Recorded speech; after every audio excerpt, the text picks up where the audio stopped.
여러분 모두 반갑습니다. 오늘은 성령 강림 주일 이후에 세 번째 주일이면서 온 세대가 함께 예배드리는 주일입니다.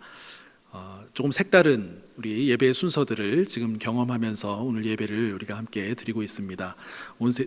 아동 1, 2부 또 청소년부 우리 친구들하고 함께 드리는 예배에 이어서 더 뜻이 깊고 참 감사한 마음입니다.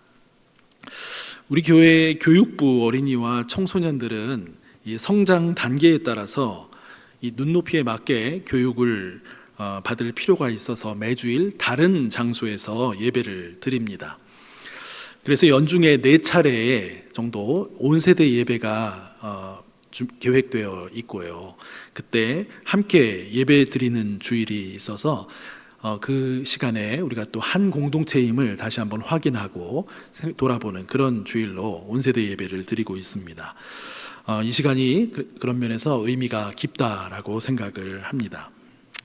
우리가 잠깐이요 교육부에 매주일 드리는 예배의 모습을 한번 사진으로 잠깐이지만 한번 보시도록 하겠습니다. 아동 1부 먼저 모습이 나오고 있는데요. 네, 너무 귀엽죠? 우리 교회에서 가장 나이가 어린 하나님의 자녀들이라고 보시면 되겠습니다. 아동 1부의 선생님들 또 아이들하고 함께 찍은 모습입니다. 아동 2부도 이건 이제 아동 2부로 넘어갔습니다. 조금 큽니다. 4, 5, 6학년 주로 교제도 잘하고 가들리 플레이로 또 이렇게 말씀을 어려서부터 접하고 있습니다. 선생님들과 함께 작년에 성경학교 마치고 찍었던 사진으로 알고 있는데요. 이 중에는 또 청년소년부로 와 있는 우리 친구들도 있는 것으로 알고 있습니다. 지금 보시는 장면은 청소년부의 예배 드리는 장면입니다. 아주 좋은 공간이죠. 학생관의 곳에서 우리 아이들이 둥그렇게 앉아서 예배를 이렇게 드리는데 보시면은 키보드도 있고 오늘 우리 학생들이 보여준 것처럼 많은 악기들을 함께 연주하면서 찬양 예배로 드리는 그런 일들이 많다라고 듣습니다. 그리고 말씀을 나누고 공부하고 하는 그런 과정에서 우리 전도사님과 또 선생님들과 아이들이 서로 대화하며 소통하면서 하나님의 말씀을 배워가고 또 삶을 나누고 하는 그런 청소년부의 모습을 많이 듣고 있습니다. 우리 청소년들이 굉장히 성품이 아름답게 이렇게 자라가는 모습을 전해 듣고 있고 또 확인하고 있어서 너무 감사한 마음이 항상 큽니다. 오늘도 보셨지만은 바이올린 연주한 두 친구, 심찬영 친구와 또 이은수 친구가 악기로 또 이렇게 예배에 적응하면서까지 같이 할 수 있는 그런 단계로 됐고 아주 재능도 좋은 그런 우리 아이들이 많이 있습니다. 우리 교육부를 위해서 기도해 주시고 또 축복해 주시는 우리 형제 자매님들 되셨으면 감사하겠습니다. 이 교육관에서 매주일 이 주일 예배, 대예배 시간에 맞춰서 예배를 드리고 있습니다. 그리고 주일 오후에는요 우리 교육부에 속한 교사들과 학부모 그리고 어린이 청소년들이 넉넉한 주일 오후 시간을 또 공간을 공유하면서 자연스럽게 말씀과 삶을 나누는 코이노니아 시간을 매주 갖고 있습니다. 대략 한 3시 정도까지는 함께 모여서 너무 자연스럽게 따뜻한 교제를 나누는 것을 제가 보고 있습니다. 이 시간을 따뜻하고 복되게 만들어 가시는 교역자님들과 또 교사 선생님들, 학부모님들께 감사한 마음을 전해드립니다. 좀 전에 예배드리는 사진을 보셨는데요. 아마도 우리 어린이들과 청소년들 중에는 이 예배 중이나 혹은 교회에 와서 친교와 교제를 나눌 때 혹은 이 아름다운 아신대 이 자연 속에서 하나님의 영, 즉 성령의 임재를 경험하는 학생들도 있으리라고 짐작을 합니다. 무의식적으로 느끼며 지내는 경우가 대부분일 수도 있겠지만 의식적이든 무의식적이든 주일에 함께하는 예배와 친교 그리고 자연 속에서 우리 주님이 우리와 함께 하고 계시다라는 것을 기억하고 감사하는 그런 우리 모두가 되면 좋겠습니다. 오늘 온세대 예배 말씀의 주제가 성령님과도 관련이 있고요. 또 우리가 어린이와 청소년, 청년, 성인 그 어느 인생의 단계에 있든지 어떤 방식으로 살아갈 때 생명의 길로 살아갈 수 있는가 하는 문제와도 관련이 됩니다. 성령님이 임재하신다라고 하는 말은 우리 교육부 친구들에게는 조금 어려운 말로 들릴 수 있는데요. 성령님이 우리와 함께 하시는 것을 말하는 것이죠. 특별히 우리가 그것을 의식적으로 느끼게 되는 것과 관련이 됩니다. 그리고 이 성령님의 임재는 생명의 길과 매우 밀접하게 연결이 됩니다. 성령님이 우리와 함께 하시는 것을 의식하고 그 인도함을 따라서 살아갈 때 우리는 그것을 생명의 길을 걸어간다라고 말할 수 있기 때문입니다. 이 생명의 길이 무엇을 말씀하는지에 대해서는 잠시 뒤에 좀 더 구체적으로 말씀을 나누도록 하겠습니다. 저의 경우를 한번 돌아보면요, 그 당시에는 잘 의식하지 못했지만 초등학교 다닐 때부터 하나님은 저의 말과 행동에 관여하시고 또 실제로 인도해 주셨다라는 것을 느낄 수 있습니다. 그 시절에 교회에서 선생님이나 목사님을 통해 들은 말씀이 제 말과 행동에서 나타나게 되었던 일이 꽤 있었는데요. 한 초등학교 3학년 때쯤으로 기억을 합니다. 친구 중에 아주 친한 친구는 아니었고 같은 반 동료 친구 중에 태권도를 아주 잘 배운 그런 친구가 있었는데요.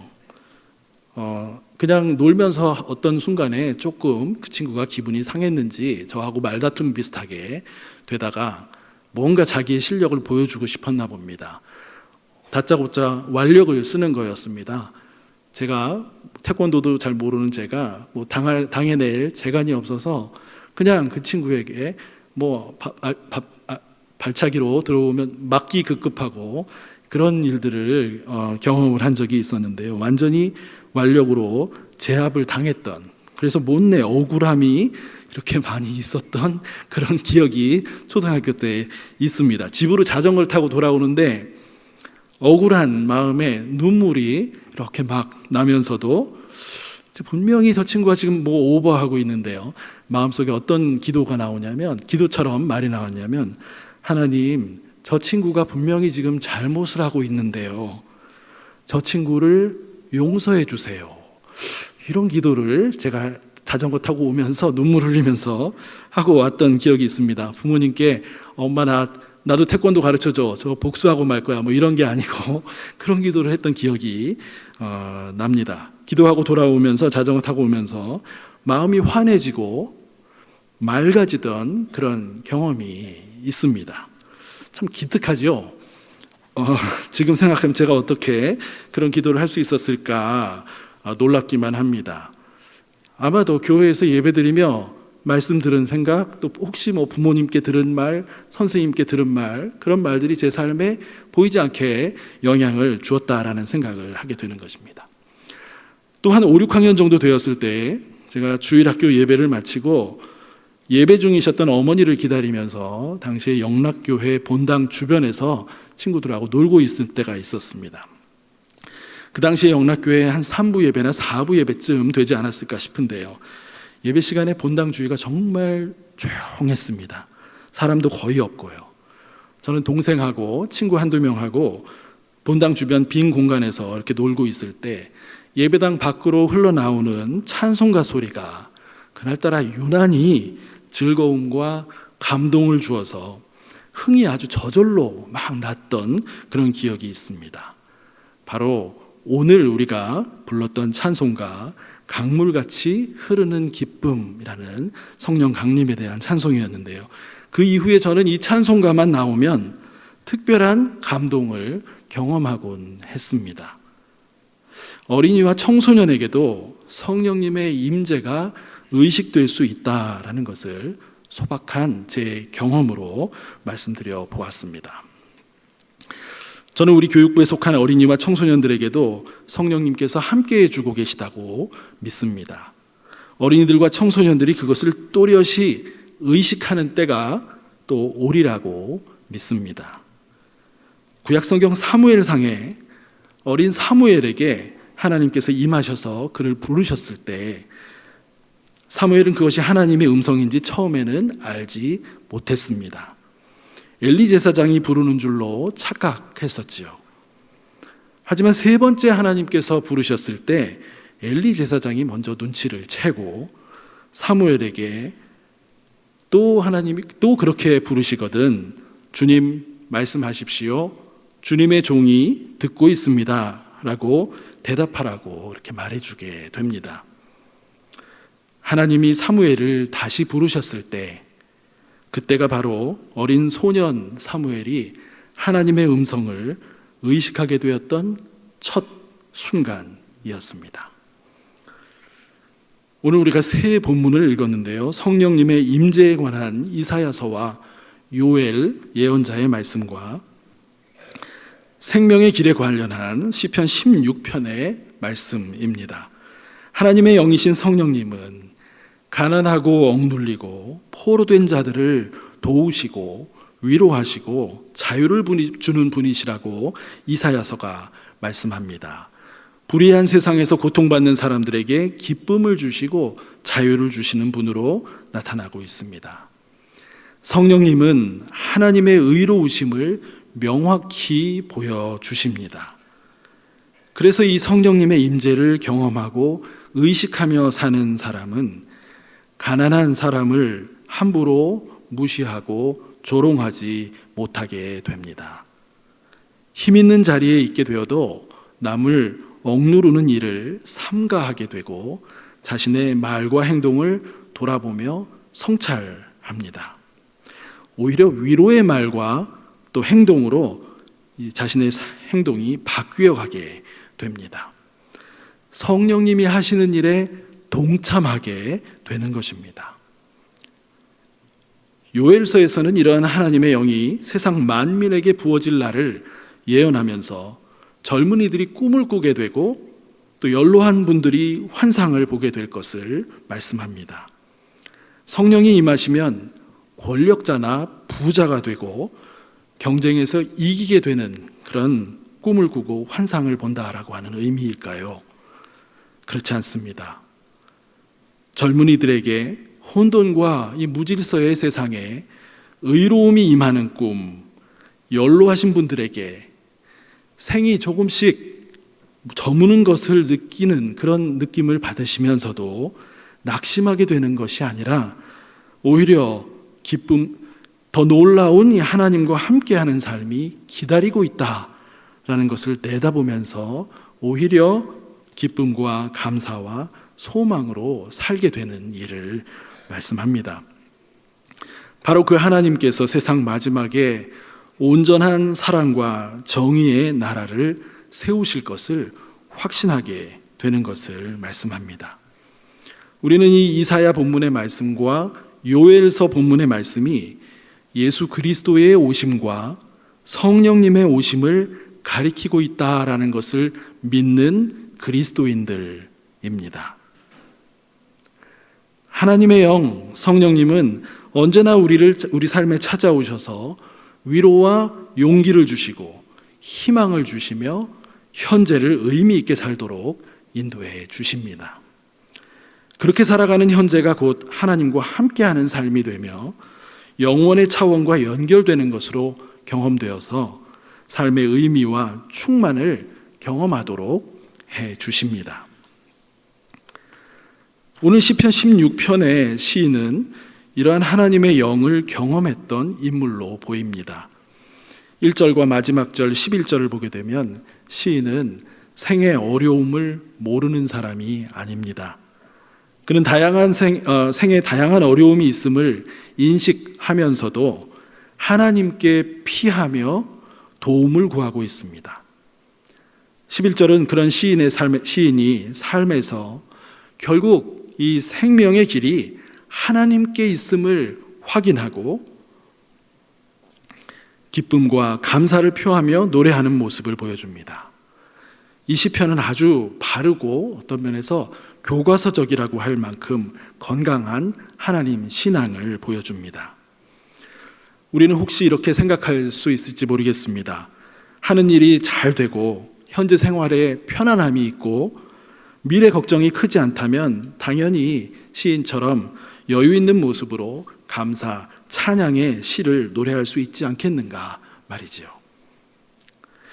2절부터 4절까지 해서 시인은 하나님은 행복을 주시는 분입니다.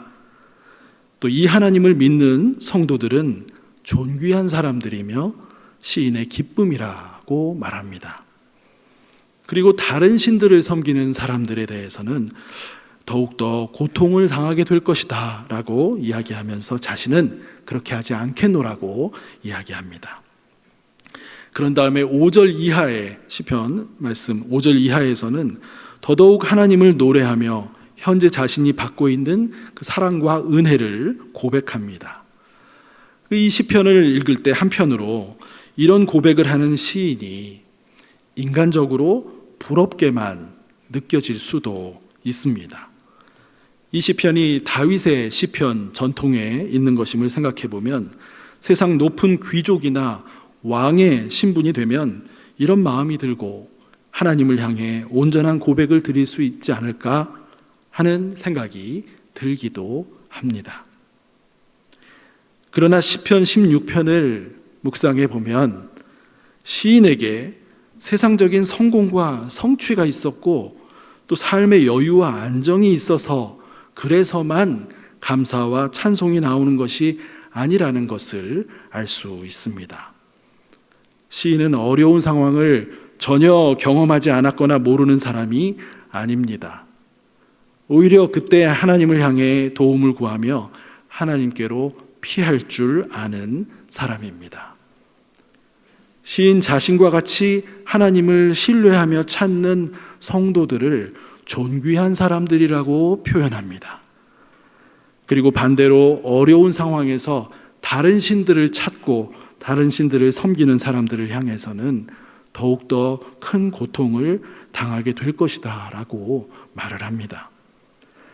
다른 신은 보이는 것으로 힘 있는 것, 하나님 대신 찾게 되는 모든 것을 말합니다.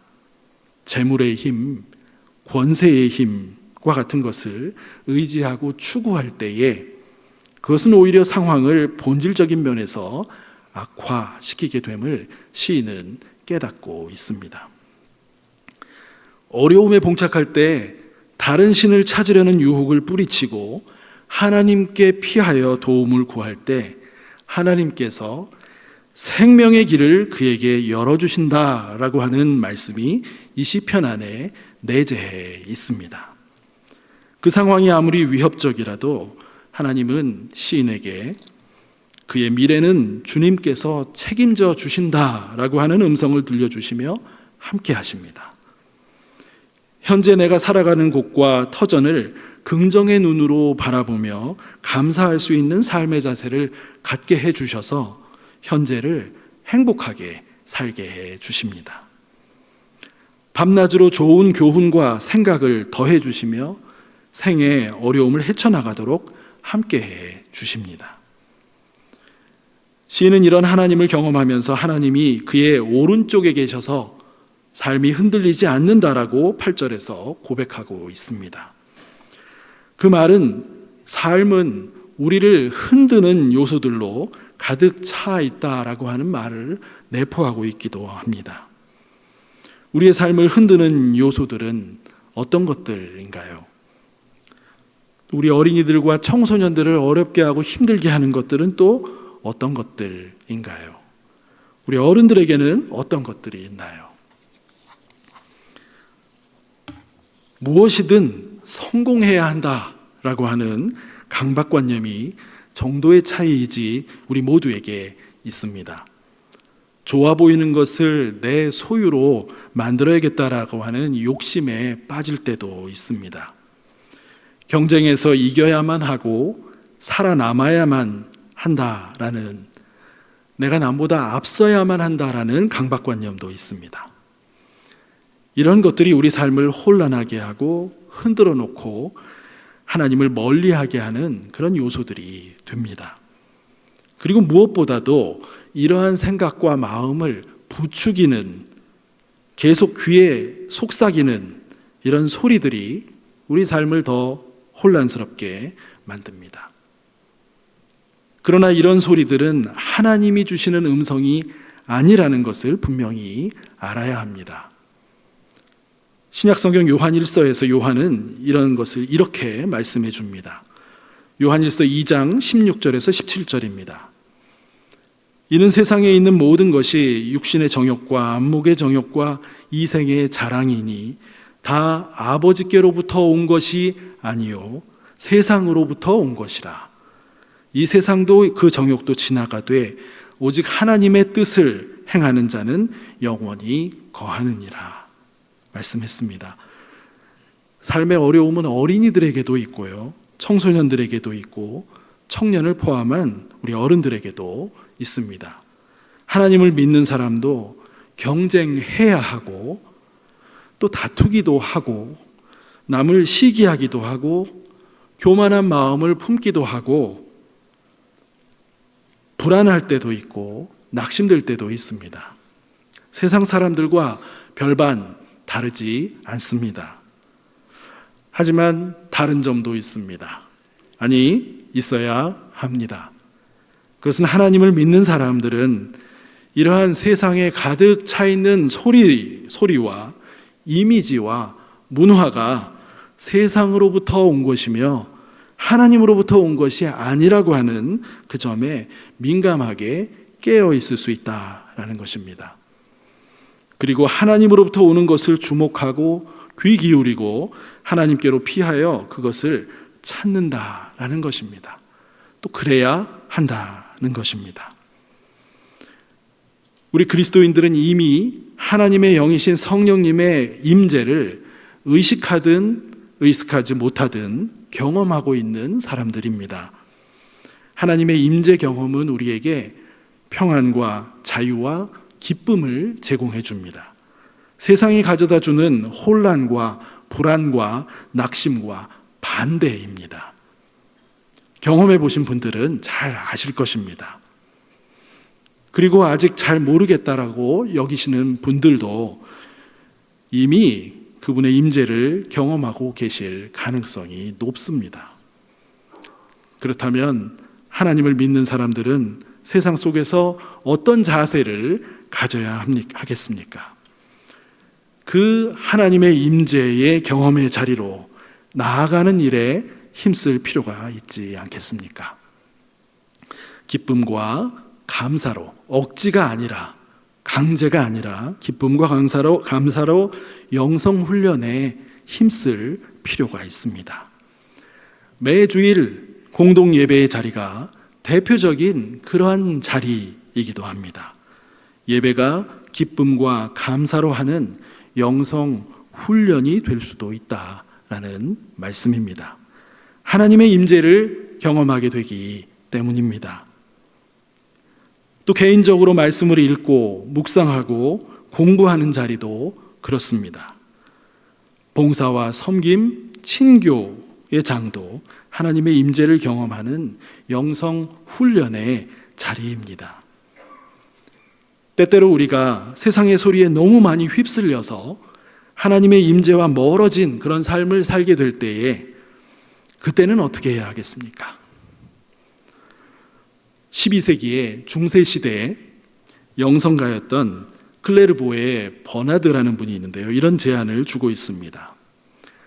죄로 하나님과의 관계가 가로막혀 있을 때 우리는 경솔히 하나님을 똑바로 위로 쳐다볼 수는 없지만은 그 발 앞에 두려움과 떨림으로 무릎 꿇을 수 있다. 그리고 그것은 하나님과의 키스 경험, 임재 경험을 회복하고 목마름을 해결해주는 구원의 길이 될 것이다 라고 했습니다. 어떠한 상황에서도 하나님을 앞으로 나와서 엎드릴 때에 거기서부터 그리스도인들은 회복을 경험하기 시작한다라는 것입니다. 삶을 살아가며 계획한 일을 성취하고 또 성공하고 경쟁에서 이기게 되는 일, 이런 일들은 축하할 일이고 또 격려할 일이고 또 기쁜 일입니다. 그렇다고 성공하고 1등할 때에 하나님과 함께 하면서 그 삶의 의미를 바르게 붙잡게 되는 것은 항상 그런 것은 아닙니다. 성공을 거듭하며 승승장구하는 것 같을 때 더욱 조심하며 하나님과 함께하는 삶을 붙잡아야 그 성공의 의미가 제대로 삶을 풍성하게 해줄 수 있다라는 말씀입니다.